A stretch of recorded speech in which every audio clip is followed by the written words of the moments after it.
Hi and welcome back to the Citizen channel. Hope you're all staying safe and well. And today we've got a moment in time. We're going to take you back to 1970. Yes, I was around then. I was going to games on a regular basis, home games anyway. I wasn't getting to any away games, so I certainly wasn't at this one. But if you were, let me know. Let me know if you're an old guy like me, or perhaps your parents took you, or your dad took you.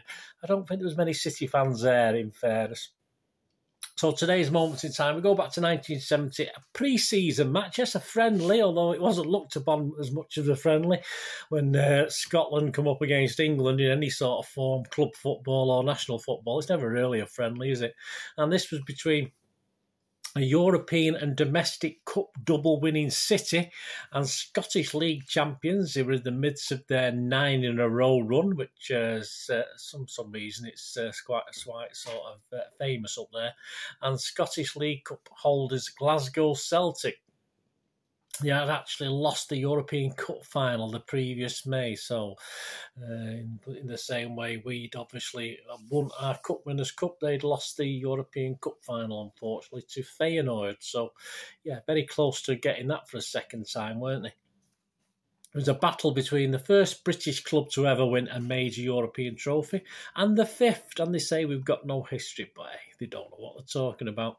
Game wasn't played at Celtic Park or Parkhead, whichever they called it. They did swap and change, even in the programme they call it both.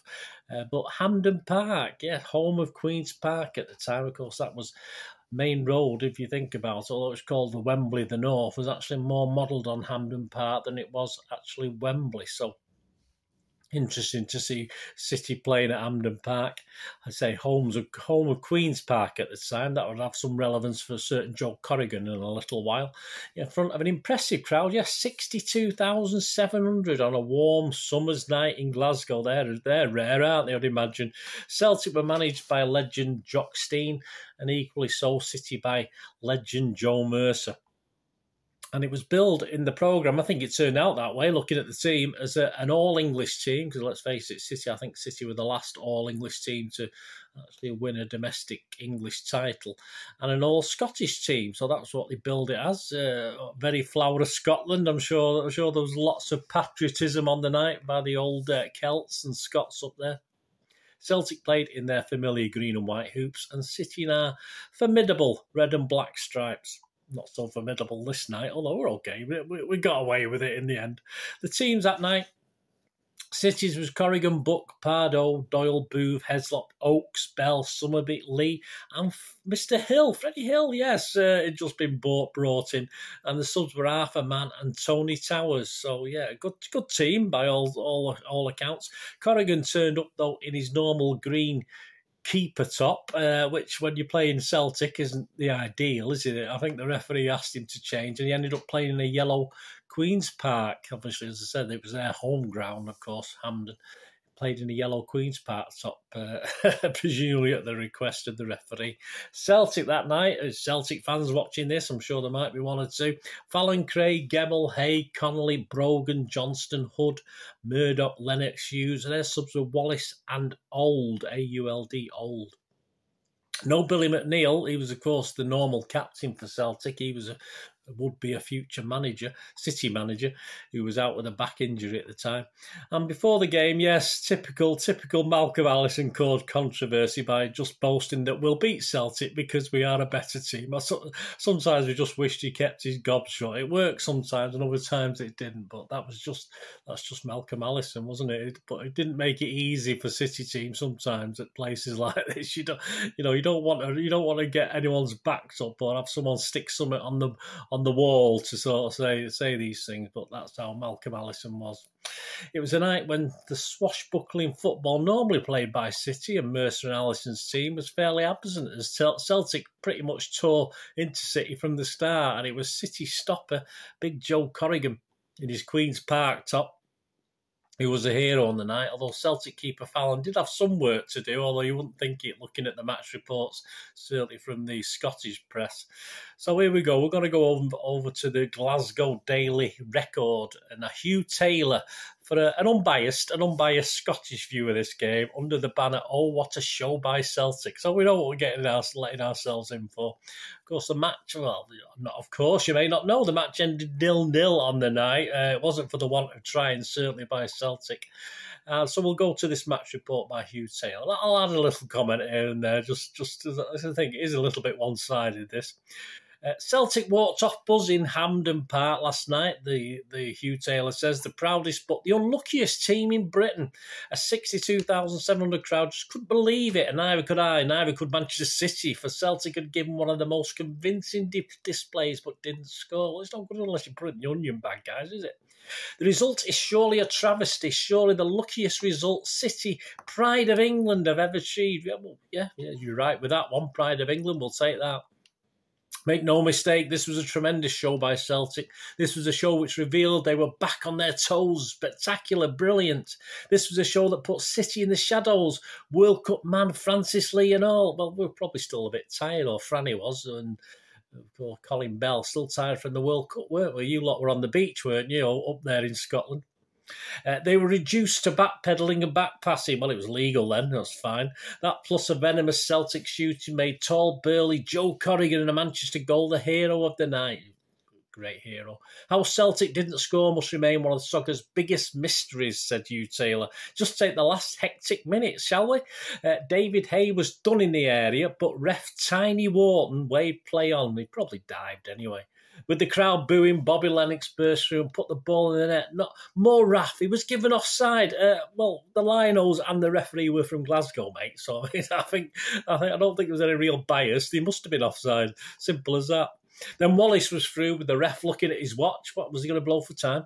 Seconds to go and the crowd roared as Wispy had a great shot. I love all these nicknames.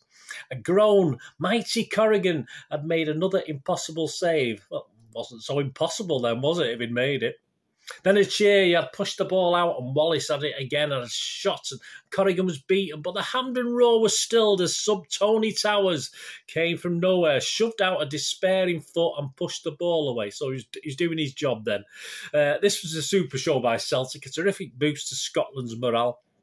After depressing defeats to English sides, City like to say they are England's best side. Well, perhaps Malcolm Allison does. I'm not too sure the rest of us was as confident as that. And their record backs the claim, but they weren't in the same league as Celtic last night. No, not in this friendly game anyway. Of course, they had class and a great defence. Oh, thanks for that. In a splendid match, the score could have easily been 6-2 to Celtic. Very kind, but anything about the City attacks? Must have had two at least. No? Okay, then. But the Parkhead fans can sing and chant, this is the old Celtic who play the most vivid football in the land. How Corrigan saved from Gemmell, Hood, Hay, and many others puts him in world class. Well, he had his moments, but then again, it wasn't like we'd bring in Keith McRae quite soon, so that didn't say much, did it? How Hughes fails to get the rewards he deserved for some of his greatest raids, he will never know. In such a team of magnificence, I hesitate to pick out stars, said Hugh Taylor. OK, but I'm sure you will anyway. Hughes, Brogan, Hood, Fallon, Gemmell, Craig, just name them all. Well, OK, just name the starting 11 and the ball boys, that'll do. Well, let's pay a special thank you to young George Connolly, who came in at last minute as centre-half for Billy McNeil out with a back strain. Connolly was superb, putting Lee out of the game. I thought he was in his own box most of the game from what you were saying. And still finding time to send through brilliant passes. Yeah, well, sign him up, Pep. City, who had few flashes brought on Arthur Mann. Well, that's bound to panic your defence, isn't it? Once of hearts for Tony Buck. Towers took over from Mike Doyle. Celtic made one change, Willow Wallace for Bobby Murdoch in the second half. On this form, who is going to stop them? This is Celtic he's talking about. With luck, they would have humiliated the holders of the European Cup Winners' Cup, but they showed Scotland can still challenge the world. There you go, well, little City representing the world, eh? I'll take that. That's not too bad. Possibly a Scottish hero slant on the match, but not far wrong, I think. Obviously, if you were there, you might remember. But if you take the summing up in certainly the Manchester Evening News at the time, Peter Gardner, right, for the Manchester Evening News, sort of summed the game up. He went with Manchester City plunged deep into their reservoir of defensive stability. It's not something we were very good at in those days. To give one of their finest and most mature rearguard actions here last night. Manager Joe Mercer summed it up superbly when he said at the end of a fascinating, entertaining game, it was the best defensive performance I have seen from this side. Must have been. Yeah, we didn't have a great season, 70-71, did I? We didn't do very well. Our best showing was in the Cup Winners' Cup again, which unfortunately, due to lots of injuries, and we'll blame the injuries, we fell at the semi-final stage, of course, to Chelsea in our defence of that Cup Winners' Cup trophy. How about Celtic? How about the Celtic? Who's going to stop them, Hugh Taylor had said, didn't he? Well, they did win the league again. As I said, they're in the midst of this nine in a row run, weren't they? And they did complete a league and cup double with a Scottish Cup one as well. Although they did lose out to the League Cup that they held, went back to arch rivals Rangers. As far as taking on the world, well, the nearest they got was obviously the European Cup again. They beat the might of Kokkolon Palovikot of Finland. Yep, you know them? No, not me neither. And the Irish Giants, I say that with tongue-in-cheek, Waterford, before losing in the quarter-final to perhaps an half-decent team at the time, Ajax. So, yeah, that's the trouble with the European Cup. If you played an half-decent team, you might get beat, but there's some right rubbish in it, let's be honest. So there you go. Thanks for joining me. I hope you enjoyed that, my little play on it, and my apologies to Celtic fans. I just had to give a bit of a balance to the match report there. But all credit to you. At least you had a go, and that's all I can say. And all credit for City for turning up. At least we had a go, perhaps. But as I say, a very unusual, more defensive performance from normally a very buoyant, attacking-minded City team. But thanks for joining me for this little moments in time. Celtic 0, City 0. It don't matter, guys. You've got to get it in the old onion bag. You can have all the pressure you want, and we know that from old. It's a shame we didn't nick one, but you can have all the pressure you want. But unless you put it in that onion bag, you're not going to get a win here. Celtic 0, City 0. 4th of August 1970 at Hampden Park.